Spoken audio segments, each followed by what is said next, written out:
Okay, now this is if she's already dating again. Chapter 6. So, what if your ex girlfriend is already going out on dates with other guys, or even seeing one guy in particular? Well, first of all, I wouldn't worry too much. These rebounds almost never work out. She's using this other guy or guys as means to comfort herself and ease the pain of the breakup. When women are known for having multiple replacement guys waiting in line.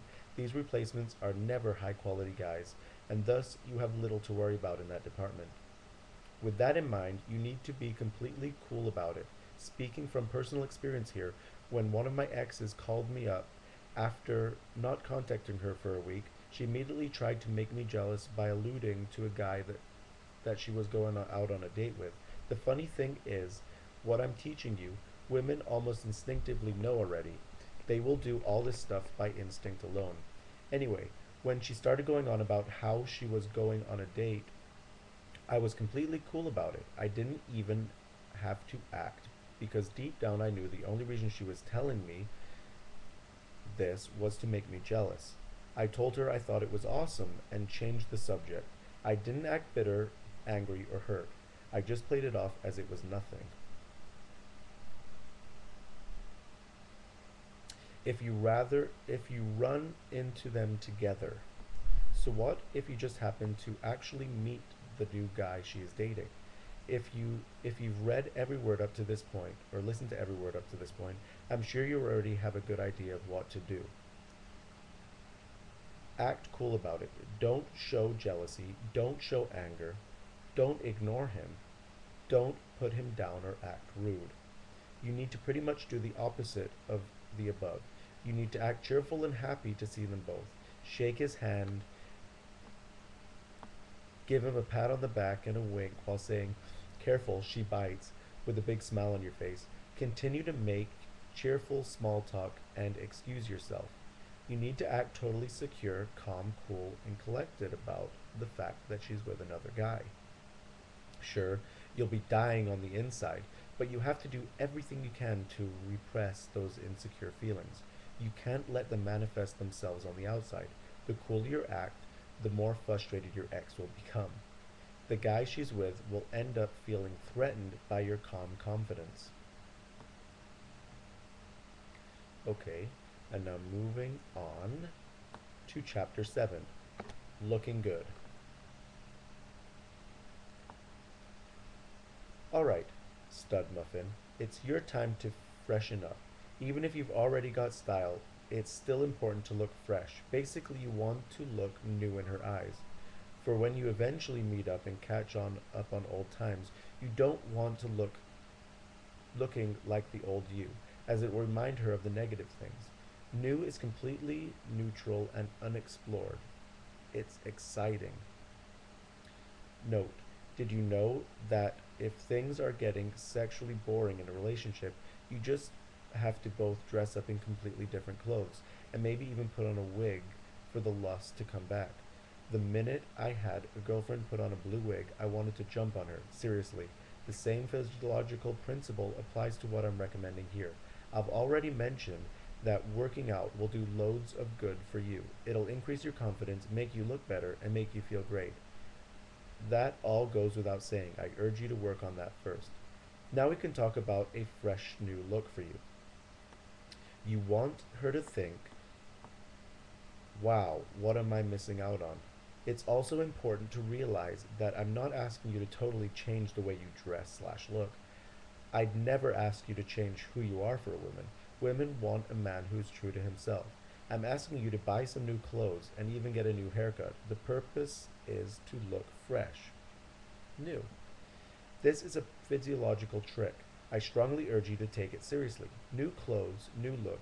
Do it as soon as you can. It also has the added benefit of making you feel much more confident.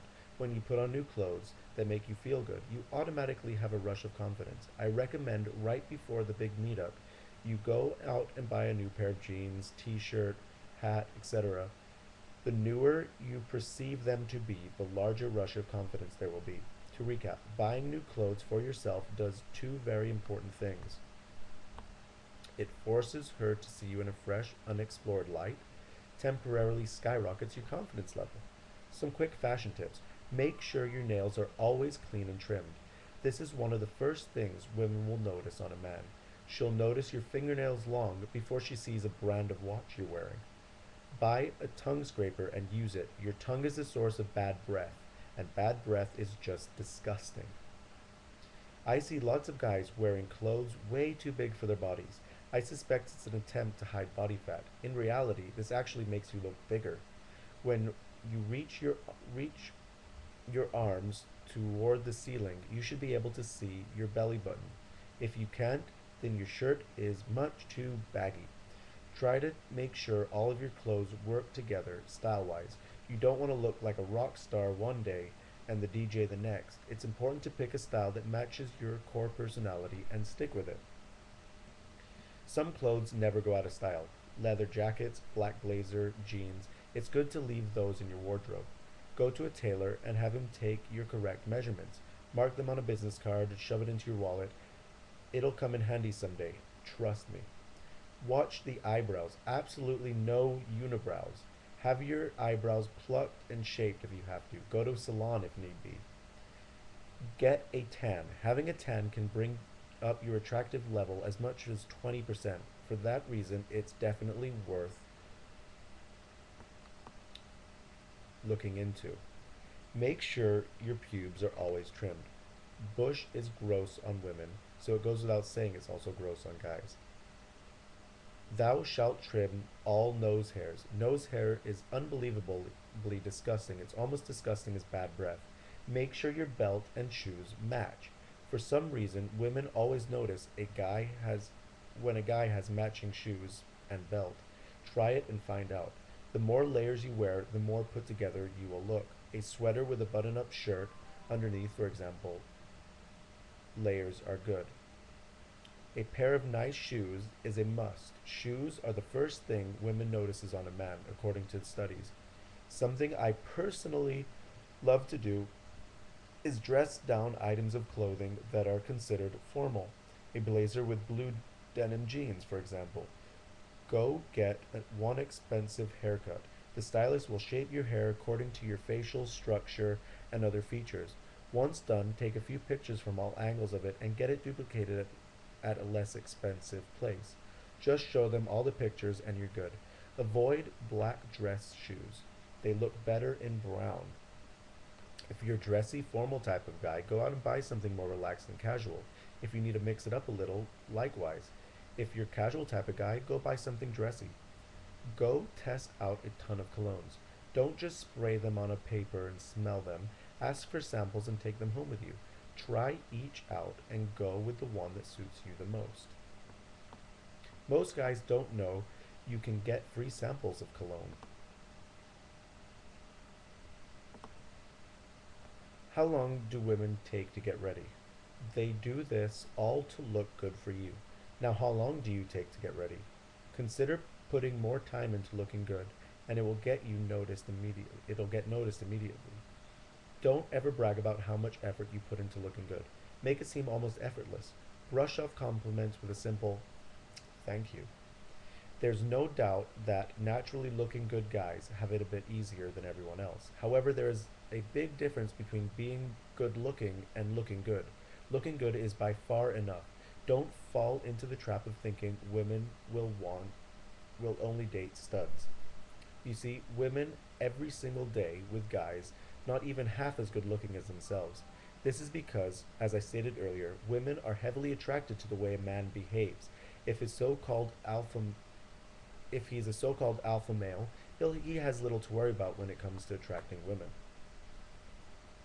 Okay, and now we will be moving on to the next chapter, which is chapter 8, the big meetup. So come meet me back here on the next video, and we will see what happens in the big meetup. Alright, see you soon.